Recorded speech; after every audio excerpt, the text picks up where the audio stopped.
Ama kweli dunia ina mambo. Hujambo na karibu katika makala mapya. Wiki hii ni kujuze matukio ya kushangaza yaliyotokea katika sayari hii ya tatu.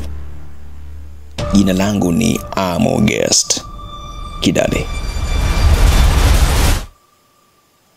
Tuanze kule Marekani. Raia mmoja Dennis Avner alitamani kuwa na muonekano wa chui. Alitumia nguvu zake zote ili kufanana na mnyama huyo. Dennis alifanya operesheni 14 za mwili wake hadi kufikia muonekano wa chui. Anashikilia rekodi ya dunia ya kufanya mabadiliko mengi zaidi ya kudumu na kumgeuza afanane na mnyama. Operesheni hizo zilimgharimu kiasi kikubwa cha hela hadi akafilisika, na alijua katika garaji lake akiwa na umri wa miaka 54.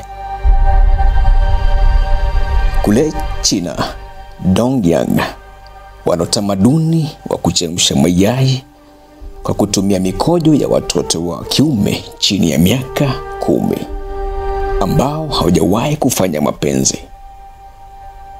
Wanaamini kwa kufanya hivyo basi itawasaidia kuepuka kupata ugonjwa wa kiharusi, yani stroke. Kule India, Kashma Bindu, mwanadada huyu aliamua kujioa mwenyewe, yani self marriage. Kashma alijipa wiki 2 za fungate, na kulingana na maelezo yake anasema kwamba alipata wazo hilo baada ya kuiangalia filamu. Uamuzi wake wa kujioa mwenyewe ulipingwa vikali na viongozi wa dini kwa sababu ndoa namna hiyo ni ya kwanza kutokea nchini humo. Kule Brazil, Vera da Silva mwenye umri wa miaka 44 aliamua kulala kwenye jeneza siku nzima ili apate uzoefu wa mazingira ya kifo, ili akifariki asiwe mgeni wa jeneza. Akiwa amevaa gauni jeupe, Vera alilala ndani ya jeneza kuanzia saa 3 asubuhi hadi saa 12 jioni, huku familia na marafiki zake wakimtembelea na kushiriki kama vile ni mazishi halisi. Ingawa baadhi ya ndugu zake na marafiki hawakukubaliana na wazo hilo mwanzoni, baadaye waliheshimu matakwa yake na kuhudhuria tukio hilo wakiwa wamevaa mavazi meusi.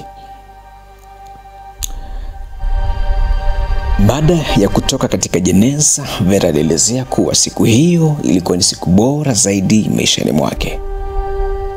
Alisema kwamba alihisi furaha kubwa kutimiza ndoto yake ya muda mrefu.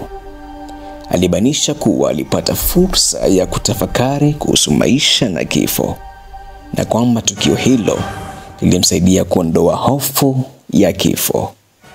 I say dunia ina mambo.